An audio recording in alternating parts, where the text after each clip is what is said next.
Welcome to Why We're Fans. I'm Duran, and as always, I'm joined by my co-host, Gennaro. In all of our episodes, we cover the past, present, and the future of all your favorite NFL football teams.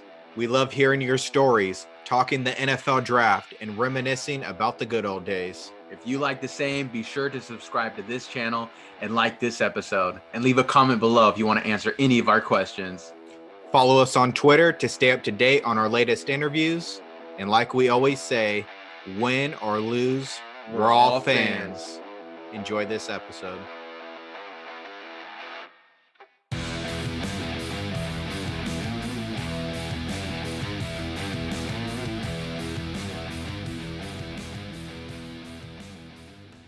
And welcome back to another episode of Why We're Fans. It's your hosts, Gennaro and Duran, joining you as always. Duran, how's it going? Good, man. I'm excited to talk. We got a Chiefs fan. I think we only got about, five more teams left before we finish up all 32. And yeah, we're checking them off the list. Yep, checking them off as we go. I'm pretty excited for this one. Back-to-back Super Bowl contenders, not necessarily the Super Bowl champs. Bittersweet, of course. Without further ado, let's go ahead and bring in our guest coming all the way from the UK. We got Brad Symcox. Brad Symcox, how you doing today, buddy? I'm very good, guys. Thanks for having me on. It's a privilege to be on these shows. I love them. Yeah. What you sipping on there, buddy? It's just a Stella Artois over here. I've got it on one of those draft pump things that, it tastes nice out of the draft. Lovely.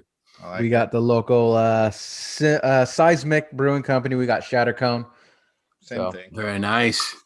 Cheers. Love it. Now, do you drink them room temp over there? Like, is that? Oh no, this is 3 degrees. This. Okay. Oh, nice.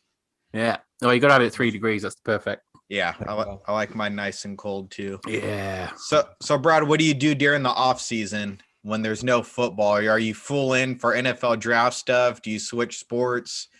What do you do to kill the time or put out some more YouTube content? I think a lot of it is just twiddling thumbs at the moment because, the NFL is the main sport that I watch, especially American sport.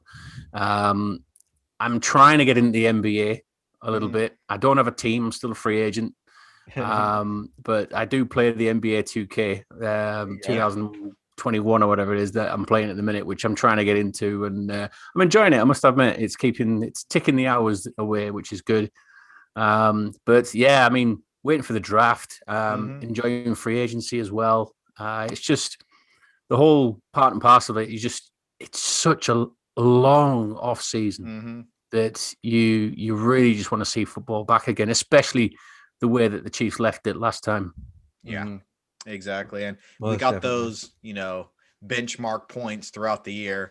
Free agency. Now we're in the dead space where all the big names have pretty much gone places. We're waiting for that draft. I know me and G have been doing the countdown. What are we at? How many more days, G? 19?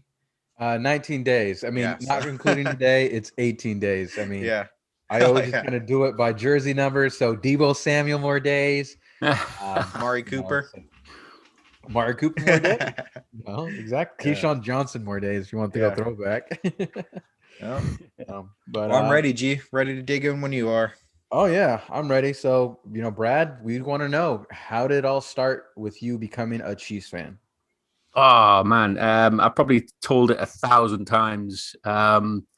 Literally by accident. I used to watch the Super Bowl quite a bit. Every time the Super Bowl came on, it was always quite an occasion that I thought, I need to really get into this kind of sport because, there's a lot of hoo-ha about it.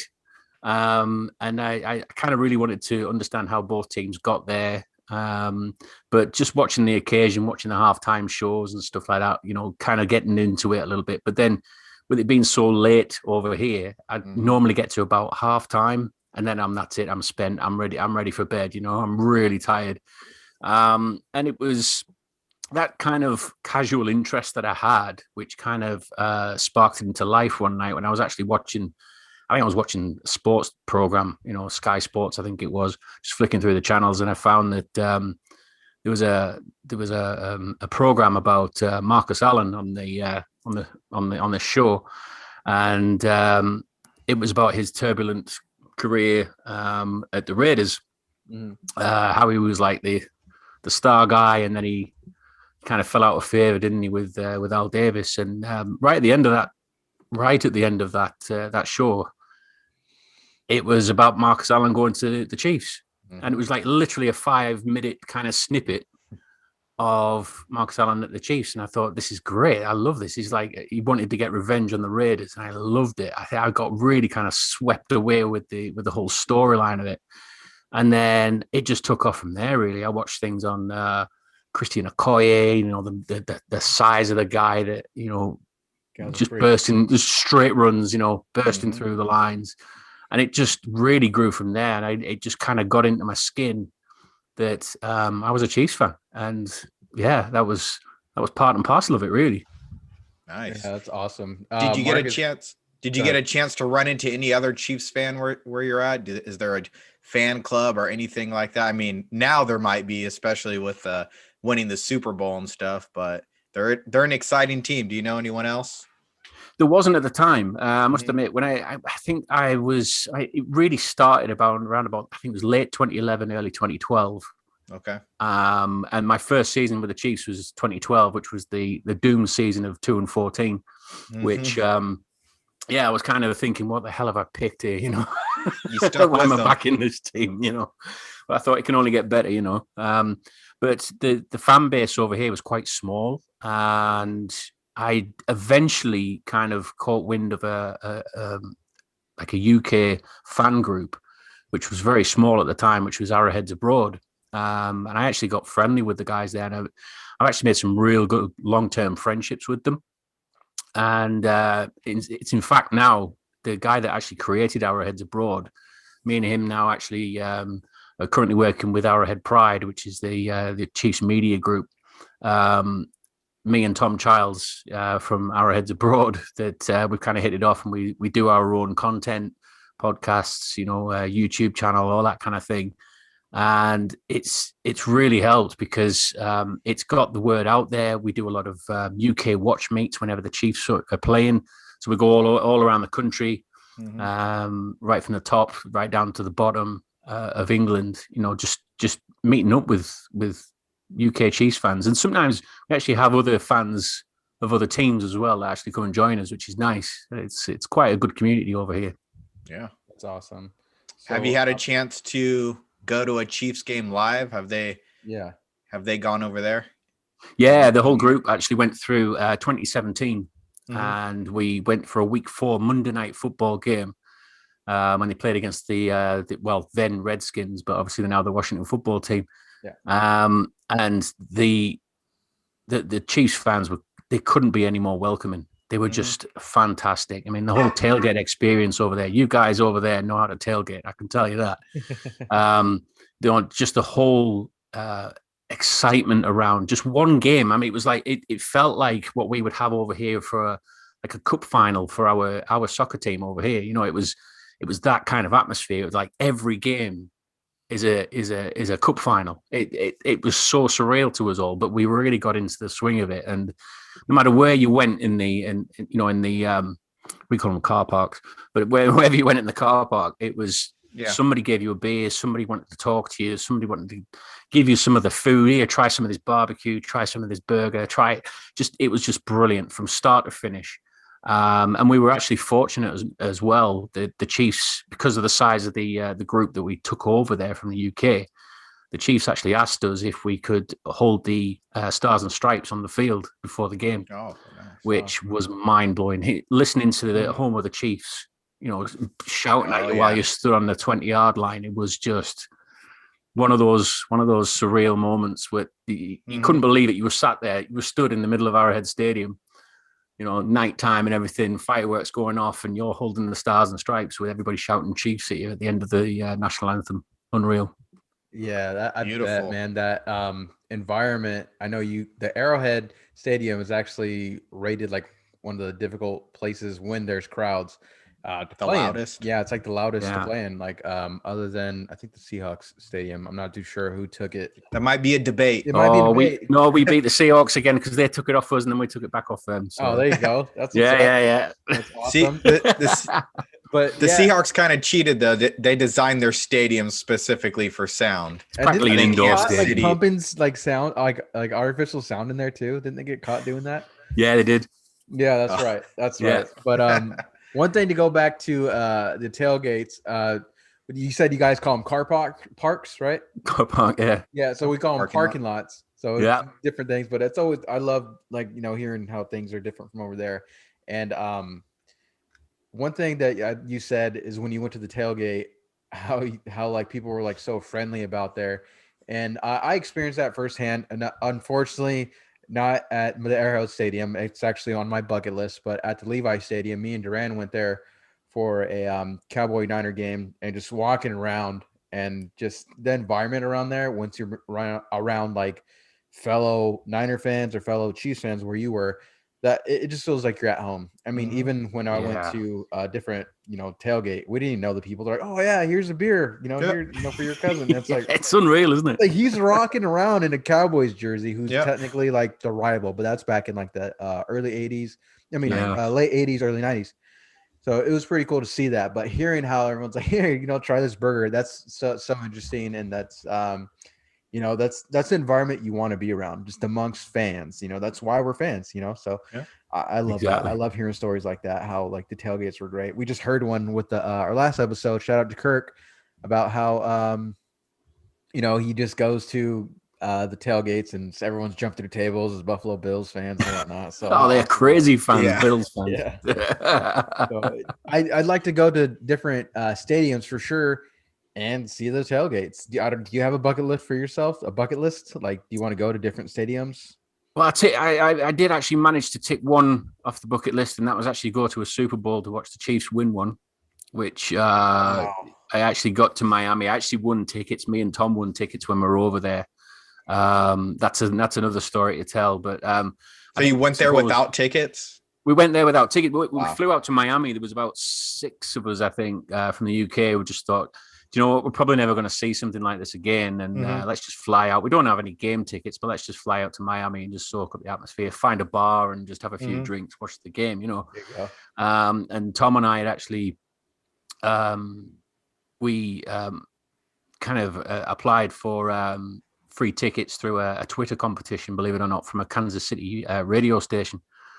And I think a lot of people caught wind that we were already over there anyway, and all the lads from the UK, and we won 2 tickets, which was a surreal experience. And then sitting in that stadium, I mean, the whole thing was just, it felt like a destiny season. I know a lot of people say that when their team wins the Super Bowl, but it really did. It just felt like there was a destiny about it. And when we won the tickets, and I was actually the one who actually coined the phrase "the Legion of Zoom" for the Chiefs as well, which was another mind-blowing thing. So, with that taken off, then it was somehow getting free tickets, and then obviously the Chiefs winning it the way they did when they were completely backs against the wall.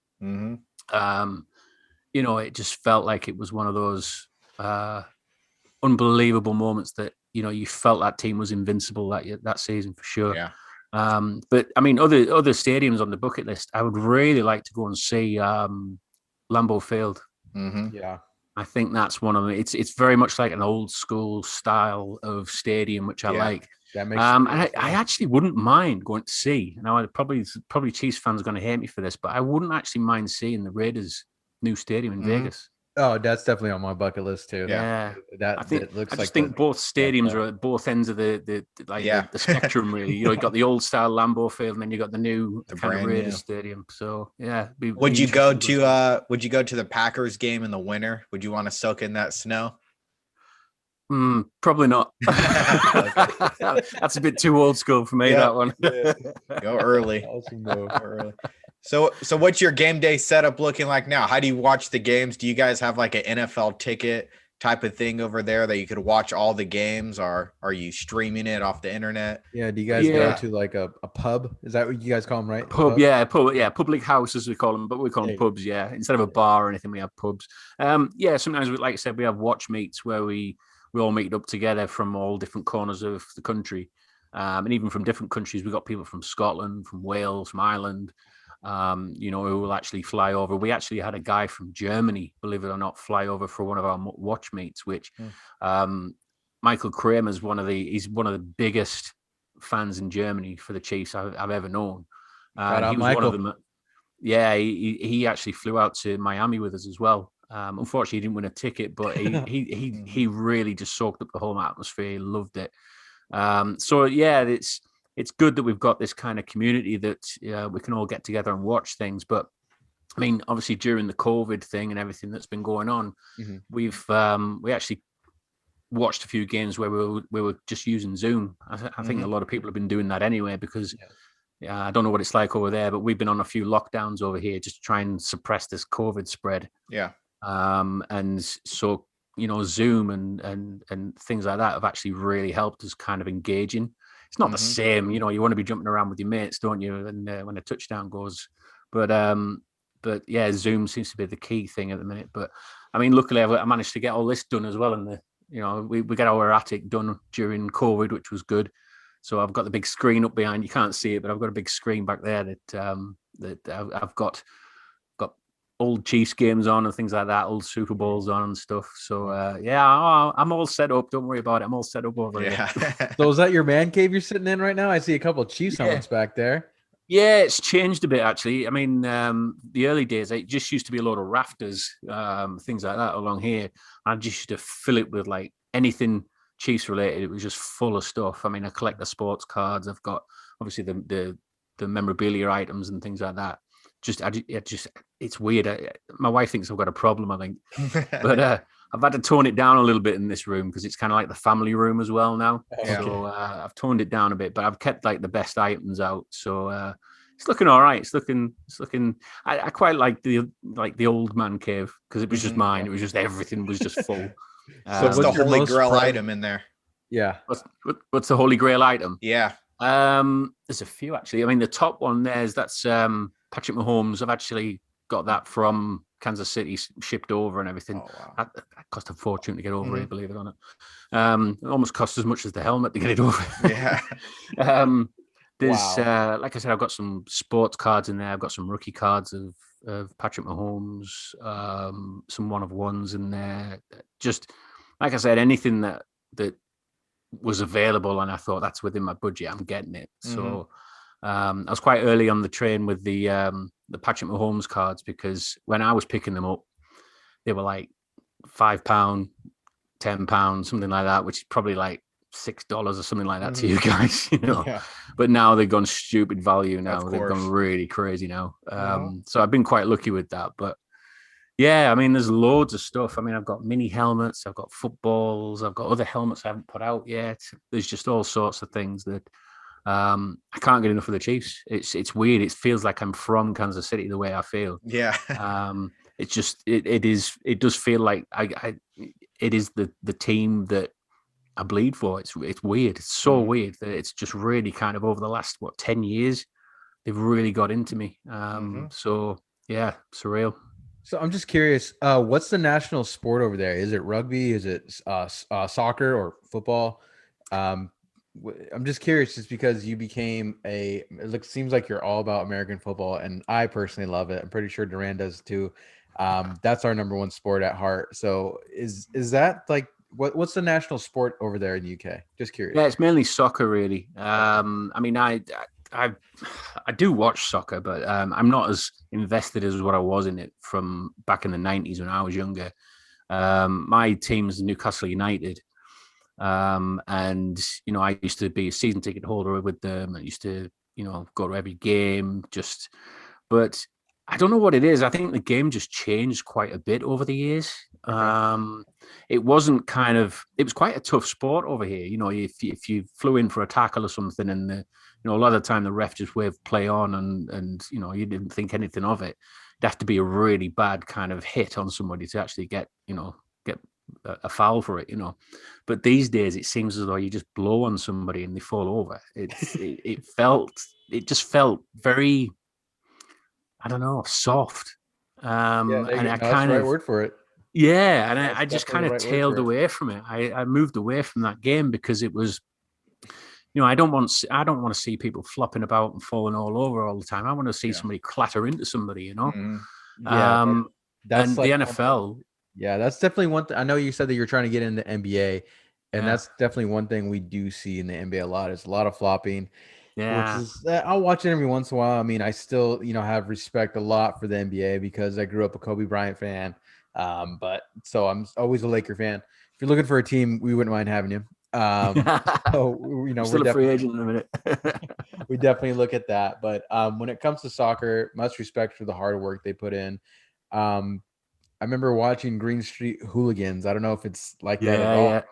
but I mean, just seeing them, like all the soccer hooligans, all the rugby hooligans. Like we had it's funny that you brought up Germany. We had a foreign exchange student come to our high school, and like he's like, "Do you guys sing? Because we sing in Germany about like you see these Oh, yeah. big, massive rugby players bashing into each other, and they just at the end of the game they're just singing together. It's like, whoa, gives you an eerie feeling. Like these guys are nuts, and I love it. I'm here for it. But I'm so glad he got into NFL. So glad he got into American football. We're very likely to have you. One thing I gotta ask: when you're watching the game, do you have any kind of superstition? Like I know I need to drink like either the same beer if we're winning, or the same clothes if we're winning. Like, Yeah. do you have anything? Yeah, believe it or not, I did actually have. It changes, believe it or not, per season. It's weird. I've got to find a drink that I've got to have ready just in case everything's going wrong. I've got to have it there ready. And for the first few seasons, it was mainly rum, which is I understand it's a very stereotypical UK drink that is rum, isn't it? The pirate drink, ain't it? Exactly, yeah, rum, and then it changed a little bit actually, where it's I'm really into my whiskies now. I'm really into my Scotch whiskies. And I've got to have a particular Scotch whiskey that I've got to watch the game with to bring them good luck. And believe it or not, I actually ran out of that whiskey on the night of the Super Bowl, the last Super Bowl. So I'm trying to get it in crate loads now. There you go. What whiskey is it? It's a Balvenie whiskey. It's called. It's 14-year-old. It's believe it or not, it's got a bit of a rum kind of hint to it as well because they put it in the casks. I think it's like a Caribbean cask they put in. Okay. Which is very nice. It just takes the edge off the harshness of the whiskey a little bit. A little bit of a sweeter side to it. Yeah, it's very nice. Okay. It's I would recommend the Balvenie. It's very nice. Okay. Yeah, I know. Me and Duran here, we're either into rye or bourbon type of stuff because we drink a lot of old fashions or paper planes. Um, so yeah, I haven't really got into the Scotch side. I mean, I like to drink it on ice, and I know when I drank it on ice, like I had like a whiskey expert like looking at me funny. I was like, okay, maybe I'm not supposed to do it like this. I Well, they apologize. always recommend put a bit of water in. That's what they say. But Okay. I mean, I never put water in. I just like it straight. So no, that's good to know that you have a superstition. I mean, I know Duran, he has zero superstitions, but I definitely do. I come from a baseball family. Speaking of which, my brother right now is playing baseball. So he might have a superstition. I'm not too sure. I haven't asked him, but I definitely do. I have my ways about it. So I used to have one. I mean, I used to play soccer quite a bit when I was younger, and I had a superstition where I had to always put on my shirt or my jersey last. I always had to pull okay. my left sock and my right sock, and then obviously my shirt last. Which I don't know if it brought us any good luck or anything, but that's what I used to do. I used to do it every game. But yeah, I mean, I've never played American football. I used to train with a local team because we Okay. do have some local teams over here. That's awesome. And I did train at cornerback at the time, and that's the You kind of shut down? position I Were you watched locked them down do. like Darrell Rivas or? Oh no, I wasn't like no. I was probably Darrell Rivas when he was at the Chiefs, probably. Going to the end of his career. But major respect for anybody who plays that sport, because I thought I was a fit guy, coming out of playing soccer and things like that. But those lads can hit, I'll tell you. Oh yeah, definitely. I mean, I love to see that. I mean, the corners, like you said, much respect because they're covering some of the best athletes and the receivers. So like you have to your reaction time has to be so quick. Yeah. And that's awesome for sure. Yeah, you can be left in no man's land for just the blink of an eye. That's it, it's gone, and you've got to be really kind of on it a little bit. But yeah, I did all right. I did okay, I think. But I think I got to the point where I was coming home with more bruises and more cuts and scrapes than anything else. And I was just thinking, do you know what? I'm getting a bit long in the tooth for this kind of game. I should have probably started this when I was younger. Yeah. I mean, they called it Darrell Revis. They called it Revis Island for a reason. So Exactly. You know, he has it. Duran, anything else on how it started? Or? Yeah. What was your first Chiefs jersey? Ooh, Eric Berry. It was a cheap knockoff. I got a cheap knockoff. Love me some Eric Berry. Tell us about it. Yeah, it was just a white jersey I saw. Obviously, when I was getting into them and that, I didn't actually have a jersey of any type for a good few years, really. To be honest, I think it was about 2014 when I first got my first one, because they're not particularly readily available over here. I mean, you have T-shirts and stuff like that, but actual jerseys, they were quite hard to get hold of over here. But you want to see my wardrobe now? I've got mountains of jerseys, which range from, I've actually got one of my favorite Chiefs player ever, which is Jamal Charles. Damn it. Let's move on. Let's talk about him. Yeah, so usually we like to guess your favorite player, but sorry, it's all right. That's fine. Like honestly, like we just kind of do this and we kind of keep tallies of who's more right. And this is another one that Duran wins. Duran seems to win them all. My guess would have been the Cal product, Tony Gonzalez, but he guessed. He's like, I'm going with my heart because we're both Texas fans. He went with Jamal Charles. So yeah, let's hear about Jamal Charles. Jamal Charles, he was basically the player that you watched, especially during those like dark years of the Chiefs. You know, it was the player that everybody looked to. He made something out of nothing. He didn't have the greatest O-line to go behind, but man, I mean, watching that guy cut through, defensive lines and those kind of cuts and jukes he used to do, it was a privilege to watch him. And it's kind of like he's my main focus on even like my card collection and things like that. He's the guy that I seem to collect the most of, purely for his playing style. I mean, I managed to get a jersey from his locker. I didn't nick it. Don't worry, I didn't nick it. But apparently it was a season where he was injured, and one of the kit guys managed to get hold of a few of his jerseys, and I actually bought one. It's not signed or anything, but it was hanging up in his locker, which was good. Which it's very strange because they're very different cut, obviously, to the fan made ones and that, aren't they? So I can't actually fit in it, believe it or not. I can't fit in it. But yeah, Jamal Charles, he still is one of my favorite Chiefs ever. And I was gutted actually because I went to go and watch the Chiefs when they came over to the UK in 2015. Mm-hmm. And he actually got injured. I think it was the game before he was coming to the UK. I was really good because I really wanted to see him play in the flesh, But yeah, Jamal Charles is the one for me for sure. Yeah, he's one of our favorite players. 9-year Chief, 4-time Pro Bowler, 2-time All-Pro. He's number 1 in rushing yards, number 4 in rushing touchdowns. In 2013, he actually led the team in receiving yards. So that just kind of shows the all-round. It was receptions, receiving yards, and receiving touchdowns that year. It might have been the year where Alex Smith threw no touchdowns to a wide receiver. I don't know. Yeah. But Jamal Charles, just all-around guy. We loved him at Texas. I mean, he just very unique. And, a lot of these guys that are speedsters, they're not really as tough as they need to be. I know he had a lot of injuries and things like that, but he was a guy that could run between the tackles, outside, inside, catching the ball. He did it all. I really like Jamal Charles. Yeah. Do you have a favorite Jamal Charles story or play or anything? Favorite play? I think the Saints one was a good one. Again, it was just literally out of nowhere, and Jamal Charles seemed to have the ball in his hand, and he went down the sideline like a rocket. there was that one. I mean, the game against the Raiders as well, which I think he got, was it 5 or 6 touchdowns or something? Yeah. That was another good one. Just so many good moments from Jamal Charles. I mean, even like the helicopter one, helicoptering into the end zone, and smash it. I think it was against the Chargers. Might have been against the Chargers. But just an electric player.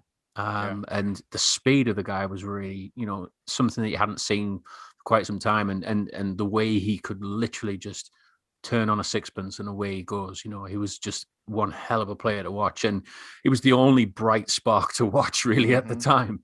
When you were a Chiefs fan, it was Jamal Charles you looked to all the time. It's a bit like, it's strange when you say that, because a lot of the people will always want to watch the quarterback, what they're doing, or maybe a wide receiver, what they're doing. But for a running back like Jamal Charles, he was the guy that was my main focus. Yeah, definitely. He was awesome to watch. I mean, seeing him at Texas, like Duran said, we're both Texas fans. It was just so awesome to see. And then seeing him translate that to the NFL was just ridiculous. Like you said, his cutting through that line, his breakaway speed, it was awesome. I totally forgot that he was in the Special Olympics for sure. I knew that he had, I think he's dyslexia, but the fact that he was in that Special Olympics was awesome to see. Yeah. Man, that guy was such a rare type of running back. He can do it all. He can go through between tackles, between the line and whatnot. He can catch. I didn't know this until yesterday, but he was drafted in 2008, 3rd-round pick out of Texas, of course. But there was a weird trade that went down between the Vikings and the Chiefs, and the Chiefs ended up getting Jamal Charles, and the Vikings ended up getting Jared Allen in that. So I think it all worked out. It was part of that transfer there. So both two great players. Awesome players for sure. Yep. How did you feel when his time came to an end in Kansas City and he ended up maybe pulling a Marcus Allen, or brought you in and to the NFL, and he ended up going to the Broncos for that last year? Yeah. It was a tough one. It was tough, him actually going to the Broncos. But when we actually heard that he was always wanted to be a Bronco, that kind of cut deep. I think a lot of the Chiefs fans were like, that's it, done with him. But I was like, no. He's given us a lot of glorious, years of his career, as a Chief. And, he never mentioned it once that he was ever a Broncos fan when he was younger, which he was apparently.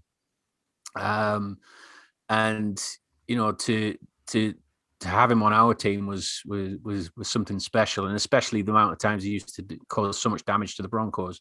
Yeah, you can't forget that. You can't forget that from it could have been easy for him to just kind of take his foot off the gas and not be as effective against the team that he always supported when he was younger. But he didn't. He was full throttle all the time, and I think that's what Chiefs fans respect the most, I think.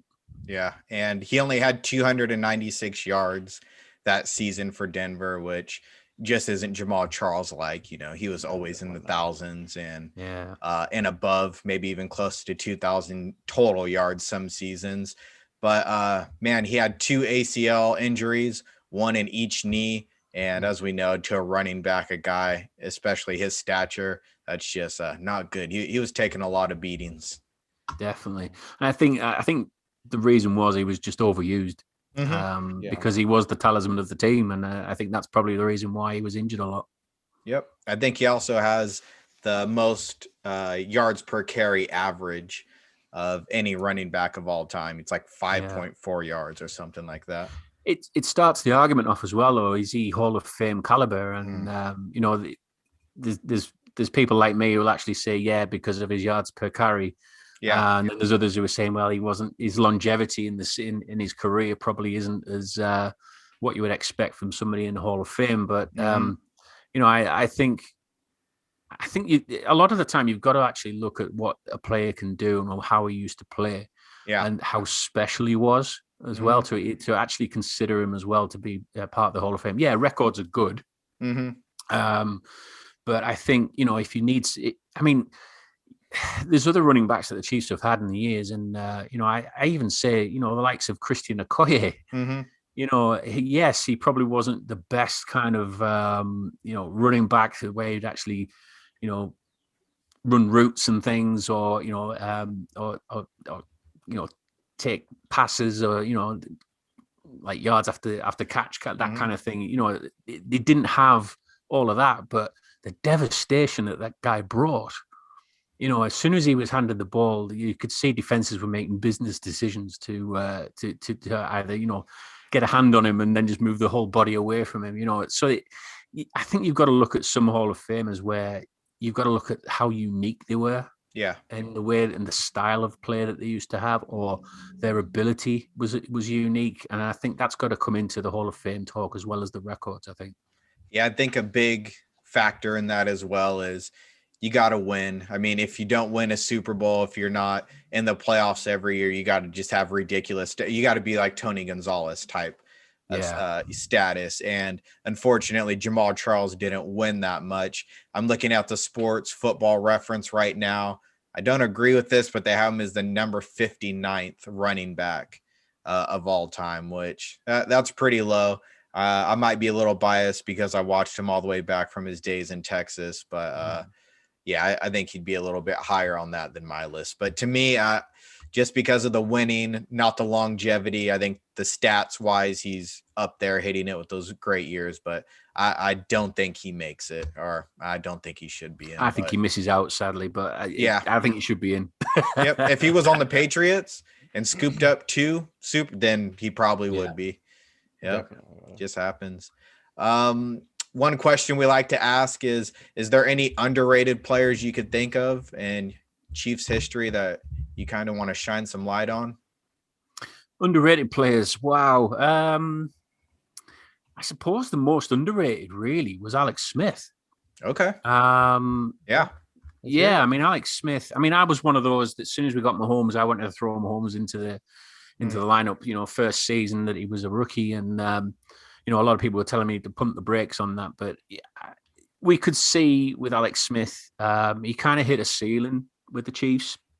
I mean, he had some good seasons and he really steadied the ship. And he was that quarterback that we needed really to do that, to actually steady the ship, because we've had some horrible quarterbacks over the years, and Alex Smith's work, his professionalism, and his ability, I think a lot of it was underrated quite a bit. A lot of people said he couldn't, throw the deep ball. He did. I mean, he proved that the season that, Mahomes sat. He proved that he could, still match up with the big boys. And he had one of his best seasons at the Chiefs then. But obviously it was too little too late for him. I don't know. I just think he always had that narrative attached to him, that stigma attached to him, that he couldn't throw the deep ball, or he didn't have the mindset of, what the Tom Brady's would have, or, the Aaron Rodgers would have, seeing the defensive setups and things. But you know what? I really do. I do appreciate him now. I mean, it's looking back on his career. I do appreciate what he did for us. And clearly, Andy Reid saw something in him as well, which meant that as soon as we got that quarterback locked in, that's that kind of stalwart quarterback that we needed, we could actually start building things around him a bit more. And I think that's actually helped as well with Patrick Mahomes coming in, because everything seemed quite settled. And it feels a bit harsh that Smith had to leave after that, because he was the one that was kind of helping the Chiefs build the roster around him. So, I would say Alex Smith. Yeah, 2 things that I also think is really underrated about his game. Number one, his rushing ability. When the pocket break down, he could move. He'd get those 3 first downs a game that you're like, most quarterbacks can't do. And then the second thing is he never turned the ball over. It was super rare. He was like in single digit turnovers pretty much every year that he played. And, those are 2 things that are very important. And when you're in an Andy Reid offense, I'm sure he really appreciated that. He knew that the ball probably wasn't going to get turned over, and he could scramble for a first down when he really needed it. For sure. I mean, just even looking back at the the UK game against the Lions. If you ever watch that back, the speed of the guy from the pocket was unreal. I mean, he was the one that actually got the crowd lifting, because as soon as he moved, that was it. He was picking up yardage after yardage. And the fans were really getting behind him, really willing him to get over that line, So yeah, speed wise, probably one of the fastest that I actually had ever seen. In quarterbacks, standards. I mean, he could probably still match up to somebody like Lamar Jackson with the speed, the speed that he had. He didn't look fast the way he ran, but he really covered some ground. Yeah, I think he's more like how we see Josh Allen doing what he does outside of the pocket. Yeah, I think it's more related to that. But yeah, he can move on his feet. I mean, he played for your team, started his career there. You guys drafted him in the first round. I forget, what was it? Second overall? First overall. Oh yeah, it was the Aaron Rodgers thing. But that year. Yeah. What do you got to say about Alex Smith? I mean, I know recently a lot I remember of stuff this because I'm pretty sure I was a senior in high school, and going back to being able to watch some of his games where he played at Helix in San Diego, California. He was an athlete there. He definitely, the type of offense that they ran, he was able to run all over those defenses. And then seeing him in the Urban Meyer offense, he definitely relied on his athleticism for sure. And like you said, he was very protective of the ball. When it came down to the Niners drafting him, they said it's because he held the door open for his mother. And Aaron Rodgers didn't really come off that way. So that's what led to him being drafted number 1 overall. Obviously, if you compare him now, Aaron Rodgers is better than him. But his athleticism was really good. He was a very underrated athlete, in my opinion. And being able to come back, I'm pretty sure it was a lockout year when Harbaugh was hired. So technically he was on the team, and Harbaugh could reach out to him because he wasn't on any team. And he gave him the offensive book, and he was able to gather a bunch of his teammates, or he was unsigned, his former teammates and his future teammates together at San Jose State. And they practiced together, and everyone said this guy was like a coach. This guy was like a second, head coach, how smart he was, and how like you need to line up here. And when this defender's here, you need to cut here, but also do a head fake here. How smart he was and how that played into his game was obviously translated to when everyone was talking about how him and Patrick Mahomes were sitting together every single day at lunch, and like he was eating, but Patrick Mahomes was sitting there taking notes, listening to what Alex Smith had to say. So that's one thing to take into mind. And I'm actually surprised he's still unsigned at the moment. If I were a betting man, I mean, I kind of am. I thought he would be signing with Urban Meyer in Jacksonville to help out the young quarterback that's going to be there in Trevor Lawrence. But he's still unsigned, and I think they signed another quarterback. I'm blanking on who it is right now, but out of that draft class where Alex Smith was picked, there's only 2 players from the first round that are still active: Alex Smith and Aaron Rodgers. So the two last guys. And the crazy thing about this draft, it's amazing how times have changed.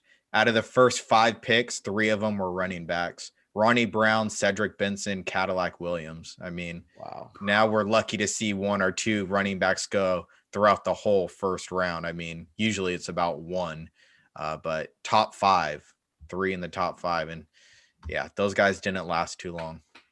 Nope, not at all. Yep. Anything else for players? No. Let's move on. We're going to move on a little bit. I don't know if you've mentioned it yet, but do you have an earliest Chiefs memory? Ooh, wow. I think the only first Chiefs memory I had was the 2-14 season. Okay. I think probably seeing Kyle Orton get his chance on the Chiefs and thinking he was the next best thing. That's probably that's probably the earliest memory of mine, I think. Do you remember the 2-14, and then the next year Andy Reid was hired? Do you remember thinking, hey, maybe things are turning around this year? Do you know what? Yeah, seeing obviously these work that he did at the Eagles. Obviously, I didn't obviously follow the NFL as much back then, but seeing his resume and how he managed to keep the Eagles consistent, I think that was the thing that the Chiefs were looking for, and it was a great hire in the end because we needed that consistency. We were up and down with some seasons where we looked as though we were on course for, at least a playoff run, and then suddenly we were hit rock bottom, back down to earth again. So that yo-yo kind of mentality kind of it went out the window really when Andy Reid turned up, and he's definitely one of the greatest coaches around. I mean, to manage to get the Chiefs to actually win a Super Bowl and to go to another one the following year, he is one of the greatest of all time, and especially you'd expect me to say that being a Chiefs fan, but didn't he get the Eagles to one as well? Didn't he? Yeah, she got one. Yeah, T.O.'s injury game where he came back from the broken leg in like 4 weeks or 5 weeks. But yeah, they didn't win it, but he made it there. We'll talk about Andy Reid in a little bit on the next section. But the first memory that I kind of remember of the Chiefs was the Trent Green, Priest Holmes, Tony Gonzalez, and of course, Dante Hall, the return man. Just seeing those group of guys do their thing. I mean, Dante Hall, I'm not sure, but he might be a Hall of Famer for special teams type stuff. But he was amazing. I don't know if he is, but he should be. Yeah, he was amazing back there. Yeah. G, you have anything? Oh, sorry. Yeah, go on, G. Oh, I mean, definitely. It's because it's kind of a little family thing here. My mother's maiden name is Gonzalez, and growing up, she said, "You have a Tony Gonzalez in the family. He's your cousin." And for the longest time, because he was 88, I was born in 88. I'm thinking, like, "Ooh, is this my cousin?" That found out later, he definitely wasn't. I found out like right the next second, he definitely wasn't. But Tony Gonzalez is definitely one of my favorite players of all time. Period. He was just.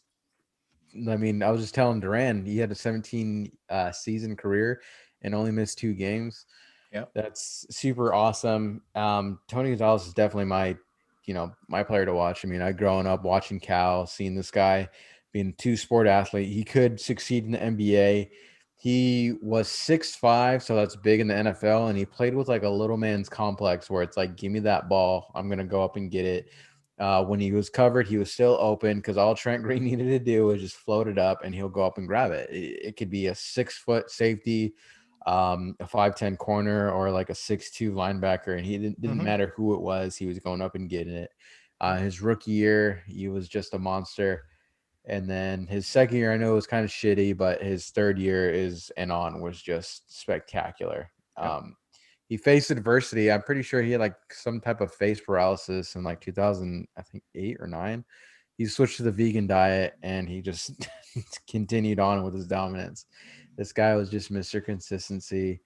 So, I mean, it comes to earliest memories. It was just watching, Tony Gonzalez dominate. Didn't matter if it was AFC West or NFC West. He was dominating whoever who was covering him and whatnot. That's both catching and blocking. He wasn't just a willing blocker. He was blocking you and shielding you off. Like, he revolutionized the game, and also the celebration dunking.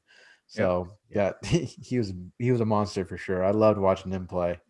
Yep. Back to Dante Hall real quick. He's not in the Hall of Fame, but he made the Hall of Fame of the all 2000s team. Great player. It was my fault. We accidentally skipped over the favorite coach section. You want to dive into that, G? You ready for that? Oh, yeah, for sure. So, obviously, you guys haven't had a bunch of turnover when it comes to coaching, but do you have a favorite Kansas City coach? I think it's got to be Schottenheimer, I think. Okay. Oh, wow. Okay. I say Andy Reid. Yeah, well, yeah. I mean, Andy Reid, obviously, it's something else, but I think Schottenheimer. I think I've looked back, obviously, on games. He was never my era, but the way that Marty Ball was kind of born, and the way he brought that over to Kansas City was it was very much needed at the time. Obviously, the Chiefs have gone through a very long time without any real great success. But I mean, having players like even like Montana are there and everybody like that, it just seemed as though it was that kind of era that Chiefs fans could really kind of big up their team for once. Yeah. And Schottenheimer really brought that. And, we actually lost him, I think it was the end of last year, I think it was, wasn't it? Alzheimer's. And was it last year or a bit early this year? I think it was honestly like just a couple months ago.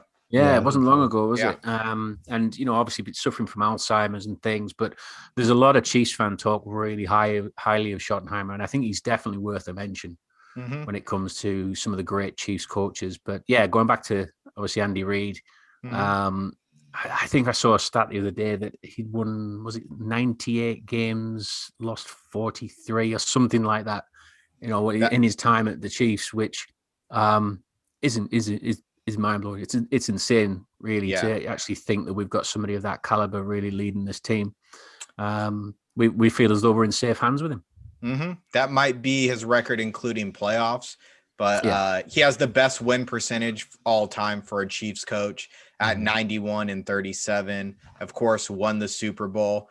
Back to Marty Schottenheimer, though, 10 years as a coach, 101-58. That's pretty damn good record, too. 3-7 in the playoffs. I mean, I think Marty Schottenheimer would be considered more of a Hall of Fame type coach if he could just get over that hump. Here we go back to you got to win. I mean, going back to his time also in San Diego with the Chargers, LA Chargers.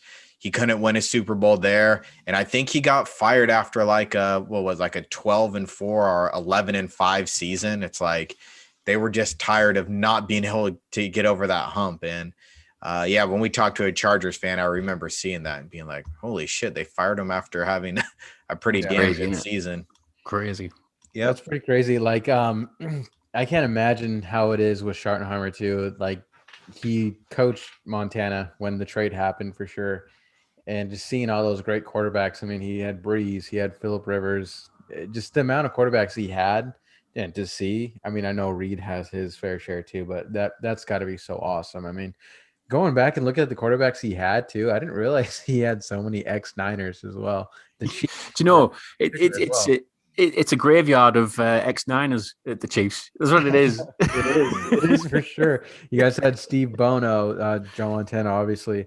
Let's see, Elvis Gerbach, and then Alex Smith, and pretty sure there's some more there, but off the top of my head, that's what I'm thinking about. That's we like our Niners QBs. We succeeded them, so props.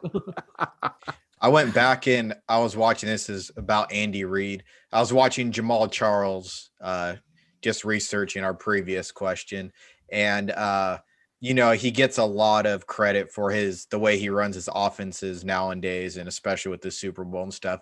But he was doing things like that back then with Jamal Charles. He had he was running some type of like wishbone type of thing, like formations that you just don't see nowadays, and a lot of motion, getting two fullbacks in there to block for Charles. And it was a fun offense to watch back then. And I mean, Andy Reid, I feel like he's kind of came out of his shell a little bit. I think winning does help, but he just seems a little more animated, maybe not as grumpy on the sidelines as he used to be. Yeah, I mean, it's strange. I mean, whenever you watch, obviously watching the Chiefs over these years with Andy Reid, you'll see Reid do something in a game which we've probably never seen before. He'll draw up a play that the league's never seen, but it's been effective. And literally a few weeks later, you'll see another team copying it.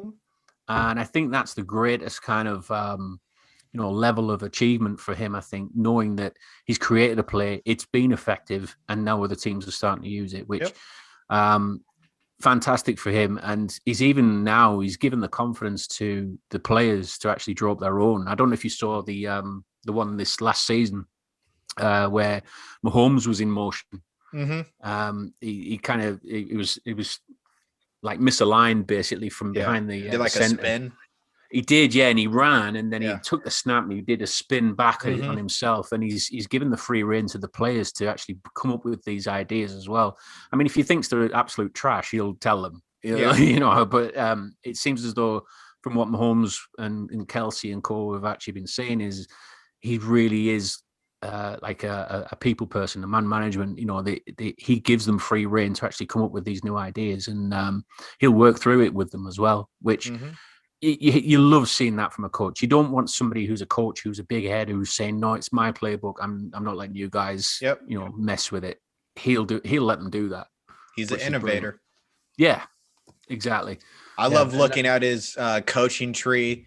I mean, it's growing and growing every year. He's got a couple coordinators underneath him right now that I'm sure will get their opportunity coming up. But starting with Todd Bowles, Brad Childress, Leslie Frazier, Dick Duran, John Harbaugh, Sean McDermott, Martin Morningwig, Matt Nagy, Doug Peterson, Ron Rivera, Pat Shermer, Steve Spagnuolo. I mean, all these guys have been legit coaches in the NFL. And, I love Ron Rivera. I love Sean McDermott. I mean, those two guys are at the top of their game. And, Andy Reid is giving them both a shot to kind of start their career and move 100%. On. He never holds them back either. I think that's the key. If they feel as though they're going to want to, go for a head coaching position, he's fine with them going with that. He's 100%. Quite happy for them to do it. He was trying to shop his assistant coach too. He's like, you guys need to take him. Like he can. Eric Bieniemy, Bieniemy. I know he has some stuff on his record which may scare some teams. But he's like, dude, like he's not that type of guy anymore. Come get him. Like, imagine if the Texans hired him though, with everything that's going down now. They would have been like the coach and the quarter. Yeah, with his track record, I understand that, but like, damn it. One thing that he started that it's just, it goes beyond coaching, but he started a thing where it was like a weight loss challenge for all the coaches because he said they used to all get together and just eat a ton of food. So he started a thing one year where it was they kept track of everyone's weight, and actually I think he even lost a lot of weight. He might have won the challenge, but good for Andy Reid. All around good guy, it seems like. He seems like a definitely players coach. I mean, I know that Bruce Arians now comes out the ultimate players coach. I mean, hell, that guy has a bar in his trunk. Yeah, that's so awesome. But it seems like Andy Reid, his early days, I remember watching like the old Mic'd Up with Brett Favre and the early days with him on that Green Bay staff. How funny that had to have been with, like, it was him, Mooch, you got Gruden, like how fun that was. I mean, speaking of, Cal, that's where Mooch coached. And I know he didn't want Tony G to come out. He goes, hey man, this is where they're going to draft you. They're going to draft you in the 3rd round. Don't go. He goes, no, I already made up my mind. I'm going to go, knowing damn well that Mooch is going to go to coach the Niners. And they tried everything in their book to trade up to get Tony G. Didn't happen. Casey went from, I think, 18 to 13, picked Tony G, and Mooch was pissed, for sure. But, that's, dude. Yep. You guys pulled off some trades. That was one. I mean, obviously, nobody picked Pat Mahomes to do so. And you guys traded up, I forget where, to number 10 and picked Pat Mahomes. So you guys are known for doing that, and you guys see some talent. And I know that it was Andy Reid who saw that talent in Pat Mahomes, they were saying. So Andy Reid he's so dope. I have so much respect for him. I'd love to have a beer with him one day. I just heard recently that New Orleans was trying to trade up to number 11 to get Pat Mahomes. Imagine what would have changed. I mean, that probably would have been Drew Brees. He would have been learning under Drew Brees for the 1 year. Drew Brees would have left and maybe taken the Alex Smith route and tried to get a revenge game and start with another new team. And it's crazy. The way apparently that's what the rumor about the Saints moving up to 11 was what actually triggered the Chiefs to move up to 10th. Okay. Which obviously they all know everything that's going on behind the scenes, won't they? But yeah, as soon as they heard that the Saints were after him, that's when the Chiefs were like, right, we're gonna have to pull the trigger here and go for him. So I think they moved up from, is it 20th or 23rd or something like that? I think it was, to 10th. Which clearly it was a one of the greatest moves that we've ever had. Yeah. He's a phenomenal player, but yeah, there was still a lot of talk about Patrick Mahomes at the time. I think with his, he had dodgy footwork. Yeah, he had a great arm and all that, but they were questioning his accuracy. So to see him flourish the way he has, especially under Andy Reid, it's phenomenal. Yeah, a lot of people say that he took that redshirt year too, and he went to this. He went from Texas Tech University to Andy Reid University, and definitely learned under Andy Reid and Alex Smith. So that was definitely awesome to hear for sure. Knowing that he definitely took that year off just to sit down and learn so he can become the superstar that he is today. And it's funny because I'm looking at who I was curious who the Saints drafted in the 2017 draft, and they went with Ryan Ramczyk, who actually isn't a bad choice because he's Pro Bowler for sure. But I haven't heard that. So you learn something new every day, right? So shout out to PFF. I heard it on PFF this week. Okay. Shout out to PFF and the boys. Let's move on a little bit. I mean, in retrospect, the Pat Mahomes trade had to be one of the greatest moments of all time for Chiefs. But do you have a personal favorite Chiefs memory of all time? I think Super Bowl Miami. It's got to be the Super Bowl. I think I can't get past that. I mean, up there as well as obviously going over to Arrowhead to witness a game on Monday Night Football. I mean, I've never known a stadium so loud. And like I said, the Chiefs rolled out the red carpet for us that weekend. It was phenomenal. We felt like royalty when we were over there. It was such a great time. We got in the locker room and all that kind of thing. It was such an amazing time. But I think the only thing that would ever knock the socks off that would be, going to a Super Bowl and watching the Chiefs win the Super Bowl, which, sorry to Gennaro there, his team, the 49ers. I mean, what I will actually take away from that game is Nick Bosa was phenomenal. Yeah, of course. And I feel bad for Nick Bosa the way he played. He deserved a ring. The way he had he just had our tackles in his pocket all game, and he was getting to Mahomes all game, and he was generating that pressure that Mahomes probably never felt for a long time leading up to that. And the way the 49ers played, their play action, the way they were doing, the Chiefs just didn't have an answer for it up until obviously later on in the game. I think they kind of dialed in a little bit to what the offense was doing, and I think that kind of forced the 49ers to change the game plan a little bit. I know they say that the Niners changed it too much, which clearly, obviously, we're looking back on it now, they did. But the whole occasion.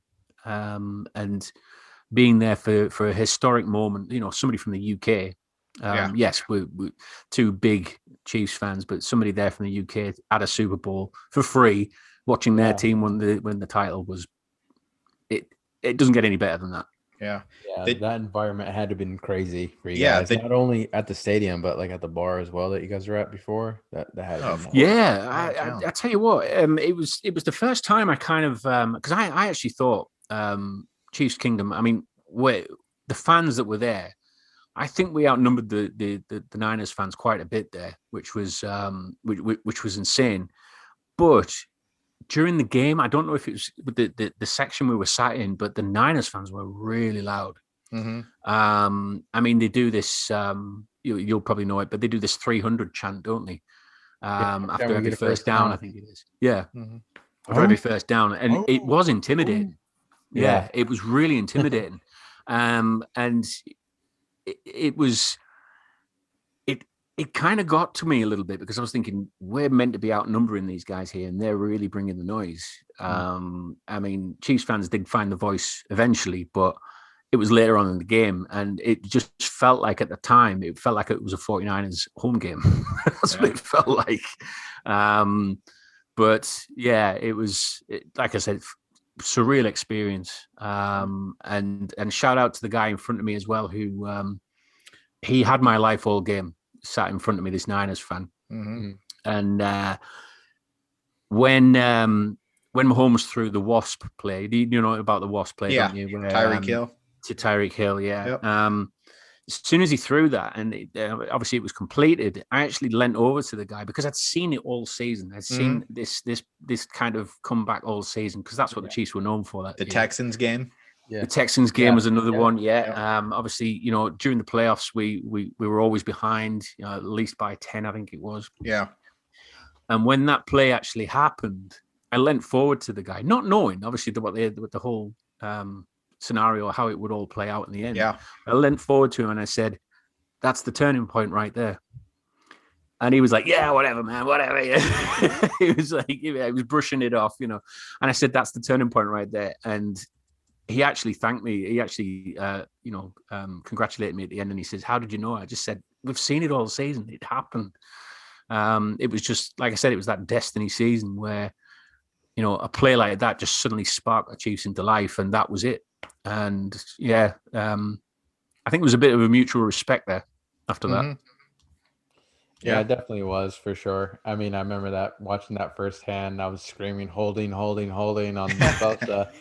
But you know, that's neither here or there. But the fact that you guys completed that, and you're absolutely right, that was the turning point. And the fact that you guys did that and went off with the win was such an amazing thing to do. I mean, in the fourth quarter, you guys completed that comeback and got the win. That was awesome. It was that play, of course, really changed the, you know, momentum of it. And then the Sammy Watkins over the top to Sherman in the fourth quarter. I think that's pretty much what sealed it. And he said he got that move from actually your favorite receiver in the league, Davante Adams, Duran. He said he watched Davante Adams. That release. Yeah, he said he watched him do that release and then stack the DB. He goes, "I never really knew how to do that against Sherm until Davante Adams did it. And I realized, like, whoa, Sherm is human." Because, Sherman's just a lockdown, super smart player. And the fact that he did it was super awesome to see. I mean, I know you guys lost Sammy Watkins in free agency, but the fact that he did it in the Super Bowl was against Sherman in the biggest stage was really interesting to see. Yeah. One more memory that I just wanted to bring up, unless G has something else. I don't really remember the game, but you mentioned your first jersey was Eric Berry's. Do you remember his return back from Hodgkin's lymphoma, the game that he came back? Yeah, it was that was emotional. I mean, I felt emotional over here. Obviously, I wasn't at that game, but welcoming Eric Berry back, you know, such a great player as well that we highly respected, and we obviously respected even more after he fought off that horrible disease that he had. And just the way he kind of he showed up that defense, a bit like what, you know, Honey Badger does now. You know, he gives that kind of belief, that confidence in the defense, and it resonates through the rest of the players. And to have Eric Berry back, and for him to be still as strong as he was before the Hodgkin's lymphoma, it was you felt like you were watching Superman. It was weird. Yeah. He was. I mean, he got a big contract. I think it was the following year. I think it was. And we were really, really happy with how, you know, obviously that played out. I think we've only just managed to pay off his contract now. I think he's no longer part of the cap space now, which has kind of freed up quite a bit of room for us, because that was a big deal that he got. Because his return was such a phenomenon. It was so good. And I actually remember a play where he actually went down, and I think he actually did his Achilles against Gronk. And he had Gronk in his pocket, and you can never say that about Gronk.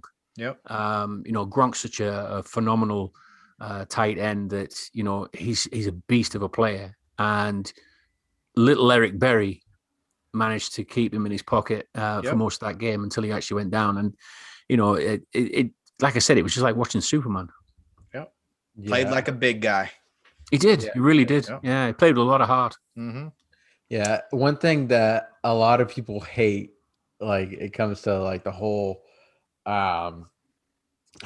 swag type of part of it. This guy didn't play with like no sleeves. He played with no like wristbands. He played with straight bare hand. He just taped his fingers. Super old school. Marcus Allen did it. So to see him play like that and just dominate was very awesome to see. I mean, I know a lot of people are like, "Oh man, he needed to have some type of game day swag to him," but like his swag comes from swagger, came from his dominant type of playing. And I loved seeing him play. I remember when he got drafted out of Tennessee, I was like, damn, Kansas City got a good one for sure. And shout out Dallas Clark. No gloves ever either. No gloves. Caught so many balls. Jesus, I totally forgot about him. Hard as nails. Yeah. Well, we know not every year you get to win the Super Bowl. Do you have a worst memory being a Chiefs fan? Oh, we have quite a few. We've been hurt a lot over the years. Anything? I mean, I'll get to the worst one in a minute, but I think you can already guess. But yep. The one of the plays that I really kind of whenever I see it or whenever I hear about it, it makes me. I have this kind of like twitch where I'm like, oh God, I can't think about that again. True. And it was against the Titans. It was Justin Houston. No. Derek Johnson against Mariota, and he flattened the guy. Behind the line. The blitz up the middle. Yeah, and for some unknown reason, the referee called forward progress. And I still watch this play, and I think, where's this forward progress come from? And that was one of those momentum kind of stingers that. You really look back on, you think that was the moment. That was going back to obviously the Super Bowl 54. That was one of the moments which was a turning point, and it could have been a turning point for the Chiefs if that play stood. And I still look at that play, which I mean, not only that, but Andrew Luck, was it 2013? I think it was 2013 wild card. Yeah, when the play kind of fell apart, and somehow the ball bobbled to Andrew Luck, and he dived over the line for the touchdown. And that comeback, another devastating loss. So we've had so many over the years that you can't really pin on one. But I think the way the Chiefs played in this year's Super Bowl 55, was such a disappointment. Yeah, because you were watching a team there thinking, this isn't the team I've been watching for the last 3 years with Mahomes at the helm. It just wasn't the same team, and to not get a touchdown, that's unheard of, especially an Andy Reid led offense or a Mahomes led offense. To go out with a whimper, and we know the reason why. It was obviously the O-line. The O-line was just. It wasn't there. It was paper thin. We had too many injuries, and I think the over arrogance, I think that the Chiefs players maybe and the Chiefs fans had as well at that time was, we can play with anybody. We've got a Mahomes. I think that was needed. I think that kind of loss in that kind of stage was definitely needed, because I think it's kind of brought everybody down a notch a little bit, and it means now that we have to respect the likes of the O-line. And I think the Bucs have probably done us a really big favor there, because, Mahomes, yes, as phenomenal as he is, and as some of the most amazing players. I mean, even that play that he did in the in Super Bowl 55, where he dived and he threw the pass, and it was still dropped. I still don't know how it was dropped. He flew through the air. It was probably the best incomplete pass I've ever seen before in my life. It makes two of us. The way, like I said, I think the Bucs have done us I think they've done us a solid there, because they've opened up our eyes that yes, Mahomes still needs to be protected. And I think you're going to see a completely different, more determined Chiefs team now. And I hope it's more like waking up a giant. Yeah, that's what I feel like. But it was horrible watching that game. We know that there's been a lot of turnover on that line recently. It's going to look different next year, but this is a copycat league. I kind of feel like the same way Lamar Jackson really dominated I think it was his second year, but his first year being a starter. Do you think that maybe the Bucs provided kind of a template for the rest of the NFL to kind of keep the Chiefs under wraps, or do you think it's just a bump in the road that you guys need to get over? I think I'd like to think that teams are engineering themselves now to actually think that there is there's a blueprint there. There's a template there that to actually stop Mahomes.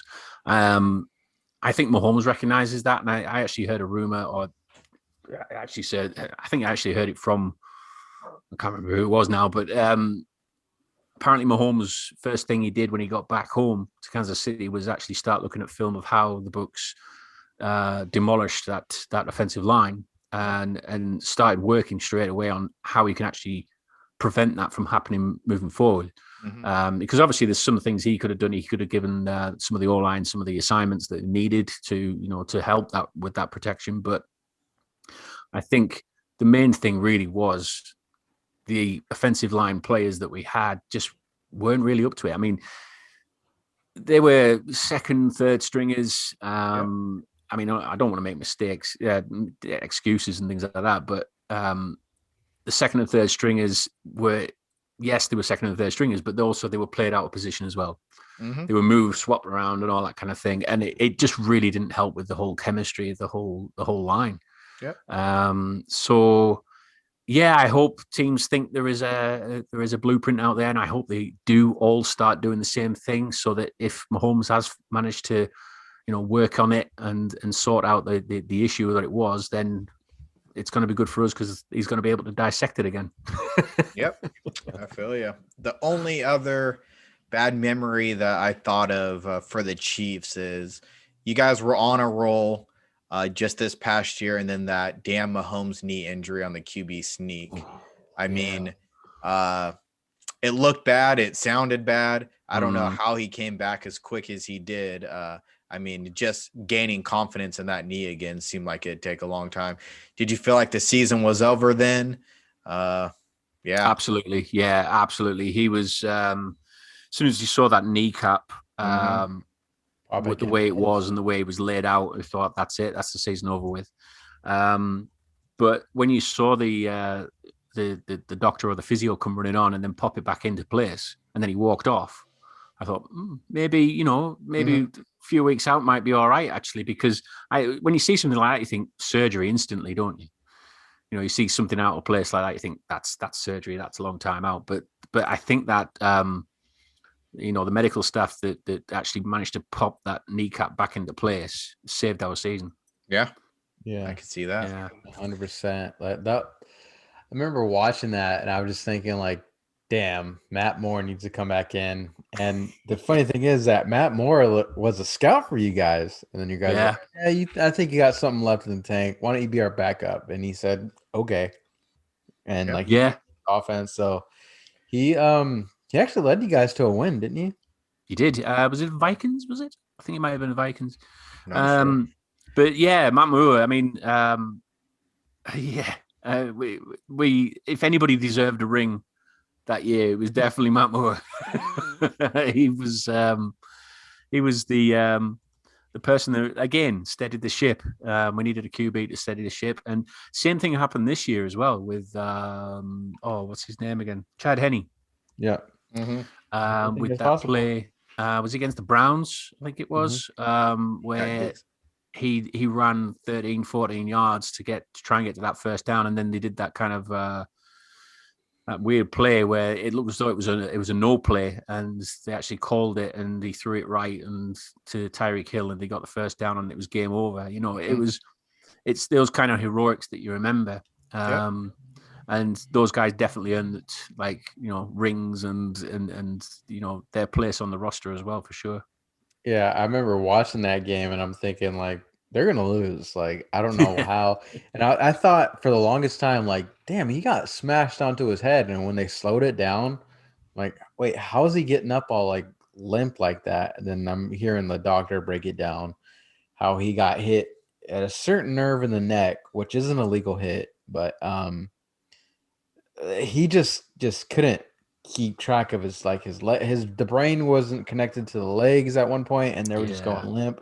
So it was crazy to see, and I never I wanted Pat Mahomes to get like a good hit, but I never wished injury upon anybody in the world. And I think it was I think they were saying it was around. It wasn't the actual hit because apparently the helmets didn't hit.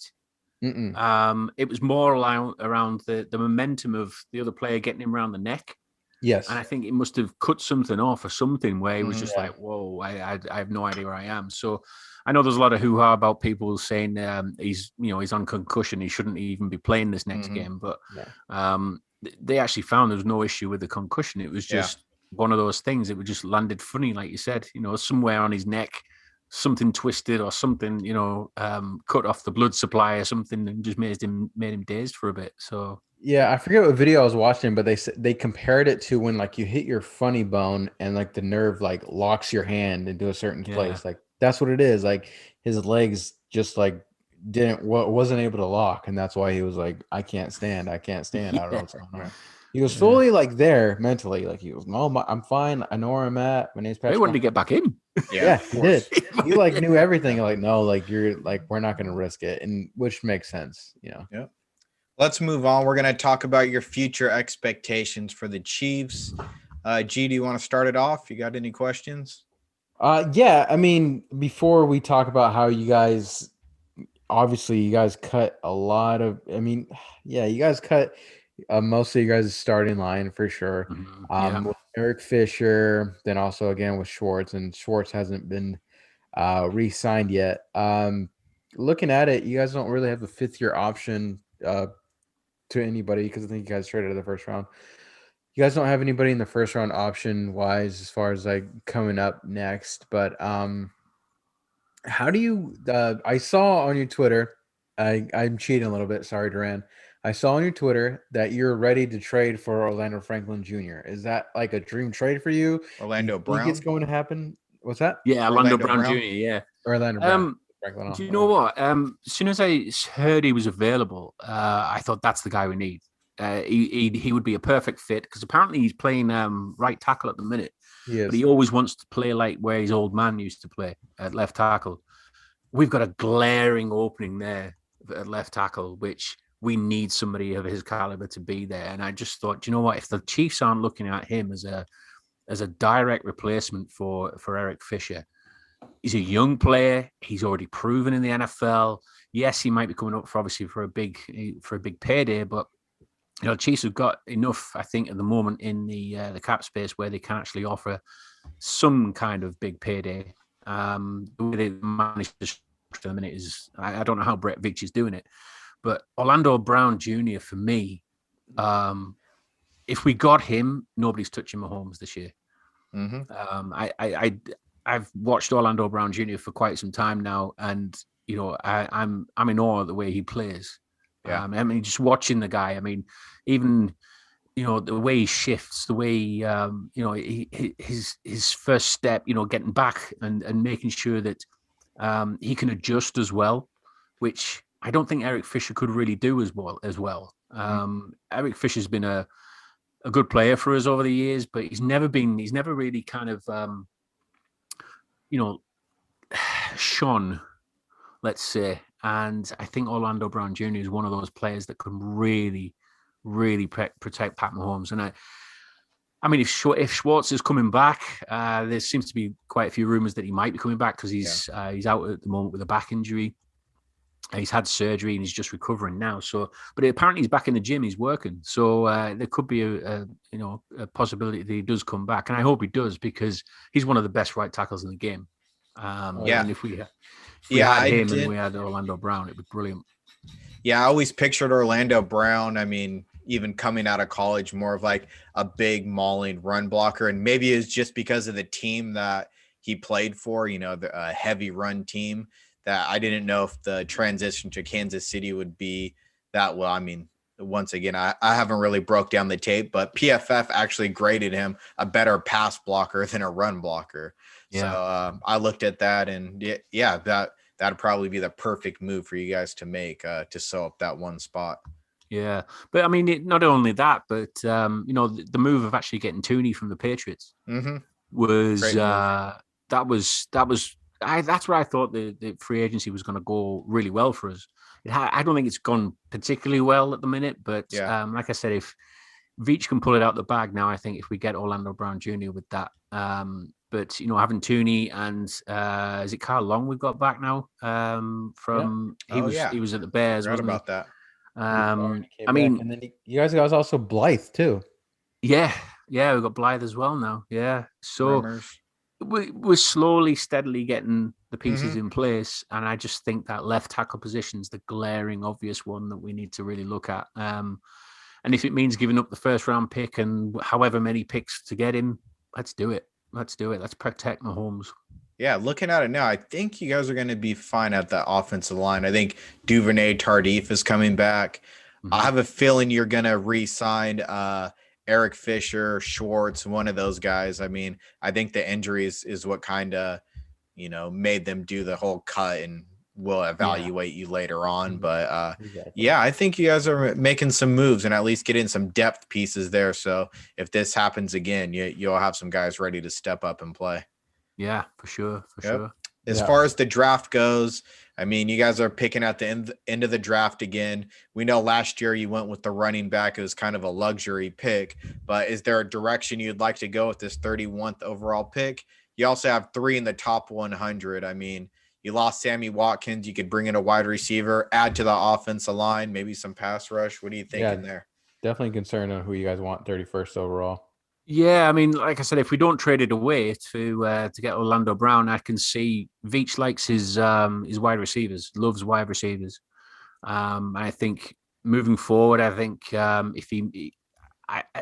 can see him picking somebody up late in the first round, maybe. I think some of the mock drafts have been saying that is it Kadarius Toney? Is it? Yeah, that would be crazy. Yeah, I mean, he's a good player. Yeah, and from what I've seen of him, he's very quick off the line. He manages to get separation, and he's great at yards after the catch. But I've always said about Patrick Mahomes, he probably needs somebody like a Moss, somebody who can contest the passes and can really be a presence. One of those go-to guys. We've already got Tyreek Hill, who's kind of like the Tony kind of player. We need somebody who's got that presence, tall, can just get into the end zone and just, pick the ball out of the air because of his height or, athletic ability, somebody who can contest that catch, because we don't really have somebody like that. We had Sammy Watkins, who was a really excellent route runner, and the team seemed to be more balanced when Watkins was on the team. But I think if we get somebody who, can contest those deep balls as well, I think it's really going to benefit the team a lot more than what it was with Sammy Watkins, I think. Yeah, I think that'd be. And if they trade up and get Kyle Pitts, I'm going to be so pissed off. How are they going to trade up to top 10? Yeah, I can't see us trading up that far. That won't happen. Moving on. I mean, we usually ask about coaching. I mean, you guys are bringing back the same coaches. We know you love Andy Reid.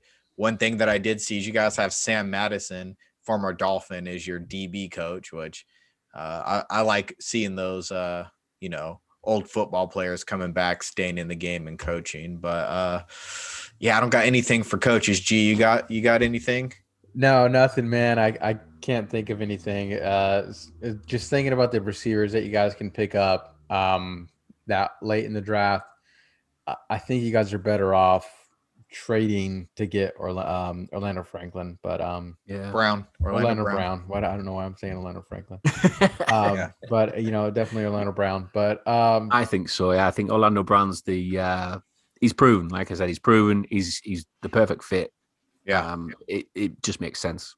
Yeah, I feel like that's the most glaring need for you guys, and I don't think you guys can get any of these offensive tackles that are up there, whether it's Penei Sewell, Rashawn Slater, Dara Shaw, maybe Varish Tucker if he falls quite far. But, I think Brown's your guy.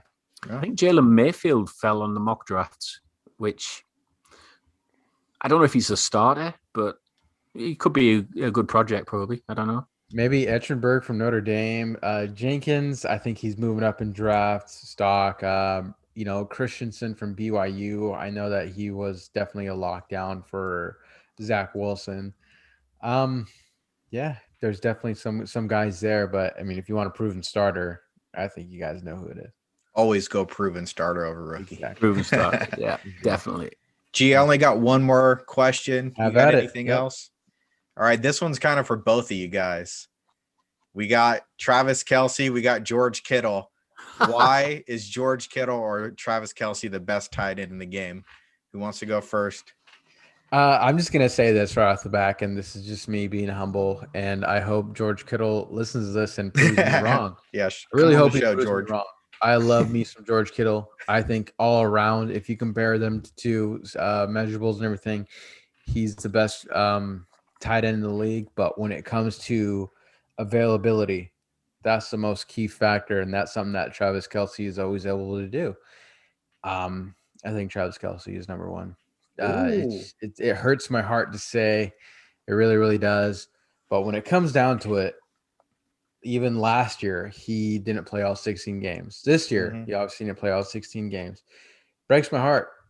Love watching George Kittle, henceforth. I mean, you look at his play alone against the Saints in overtime.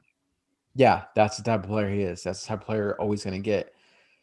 The fact that he always gets hurt breaks my fucking heart because I want to see him play out every single game, all the time, because he doesn't come off on third downs. He stays on third downs. He's either running a route or staying and blocking for his quarterback. He's a better blocker than Travis Kelce. He can run the routes that Travis Kelce can, and he can go for those contested catches that Travis Kelce can do as well. When it comes to availability, Kelce has the edge. And unfortunately, like that, you got 1A and 1B. So. Yeah, for sure. I mean, you hear that 1A, 1B all the time, don't you? I mean, I always think if you have both of those on one team, wow, you've got the complete tight end set up there, haven't you? Yeah, I mean, I've got to say, watching Kittle, I've only ever watched him in the flesh and obviously in the Super Bowl, but he was a nuisance. He really was a nuisance. And I think from what you were saying, yeah, I mean, obviously availability is obviously the best thing. And I think Kittle's got to kind of make that decision sometimes that we mentioned it earlier in the show that, business decisions seem to be the key thing here. And I think Kelce is very good at doing those business decisions. Yeah. Where Kittle is very much in your face. He's very aggressive player. He will not go down without a fight. As soon as he gets the ball, he's upright and he'll stay upright as long as he can until he gets hit. And where you'll actually see Kelce he's good at yards after catch, but if somebody's coming in, he will go down earlier. He will make sure that he's covered himself. He won't try and stand up and face that defender head on. And I think that's probably what's helped him last as long as he has through this his career. And I think Kittle, he's great. Like you said, he's great to watch. He manhandles players. And he will talk a lot of smack as well. I think he talks a lot more smack than what Kelce does, especially on the field. It's definitely playful for sure. I mean, you hear him, he's like, I'm going to block you. Is that okay? And exactly. Yeah. I mean, how can you not like that? I mean, I know there's a lot of fans always saying, Kelce's better than Kittle and Kittle's better than Kelce. You're never gonna win that argument because, like you said, it's 1A, 1B. One's very aggressive. One's very much, I'm going to take this ball as far as I can, and I'm going to make sure that I carry you with me. And the other one's more like, right, I've caught the ball. We've got the first down. I'm going down. I'm making sure that, I'm ready for the next play. And I think if Kittle can find that in his game, I think you're going to see a lot more longevity out of him. But you've got to love Travis Kelce. Again, swagger he's got. Just the way he is, his rapport that he's got with Mahomes. He's just on it just seems to be on the same. They seem to share the same brain. Yeah. You see a lot of the time where Kelce's making his routes and Mahomes has released the ball before Kelsey's even turned around, and Kelsey's there. He knows what's going to happen. He knows where he's got to be, and I think it's that understanding that really helps him out. But I know a lot of people say about Kelsey that well, he's got Mahomes thrown to him. He did this with Alex Smith. He did. He was still getting 1,000-yard seasons with Alex Smith. So, you can't really downgrade the guy for the fact that he's got Mahomes thrown to him, because they're the same people who actually say, well, Mahomes has got these weapons. You can't win either way, can you? It's Twitter arguments. It's just like with the quarterbacks this year coming out. You like Mac Jones, he's got all those weapons. Justin Fields, he doesn't have all these weapons. It's like exactly. It's just Twitter arguments that suit the narrative. That's what it is. Unbiased opinion. Of course, they're 1A and 1B. We know Gronk has had his day in the NFL. He's still Gronk, but those two tight ends are the best. I think you guys both hit the nail on the head. As far as Kelsey goes, I think he's very clutch and the ultimate security blanket. Maybe that just has to be because he's always available. He's there every game. So I'm giving him that. And then, of course, Kittle, I don't think anyone matches him with that yak ability. Yards after the catch, catches the ball. No one wants to tackle him. No one can tackle him one-on-one. There, of course, any team would love to have either one of those guys there. For sure. Yeah. That's it for me, G. That's it for me too. Brad, why don't you go ahead and tell everybody where they can find you, where they can hear your podcast and everything. I'm interested as well, so let us have at it. Yeah, sure. If on Twitter, you just follow me on @BritChiefUK. I'm also as well working with Arrowhead Pride, where we're doing a show on the podcast network, which is called the Great British Chief Show. Obviously it's a play on the words of the Great British Bake Off, but yeah. But yeah, if you head over to the Arrowhead Pride, podcasts, I think we're on Spotify and Apple and all that kind of thing. If you find it on there, you'll find the Great British Chief Show on there. Also, if you can, obviously follow the guys at Arrowheads Abroad as well, the UK fan group. They're a great bunch of lads. That's on Twitter at @KCChiefs_UK. And like I said, if you're somebody in the UK, or if you're traveling to the UK, speak to those guys. They'll tell you where the next watch meet is, and we can all hook up and have a drink and that. Yeah, perfect. For sure. We'll put all the links below for sure. You can follow us at Why We're Fans Pod on Twitter, at Why We're Fans on YouTube for sure. Duran, anything else to say before we sign off? That's it. Thanks for joining us, Brad. Really appreciate it. Yeah, appreciate it. Really enjoyed it, guys. Thank you. Of course. Yeah, awesome. Thanks everybody for listening in. Cheers. Cheers.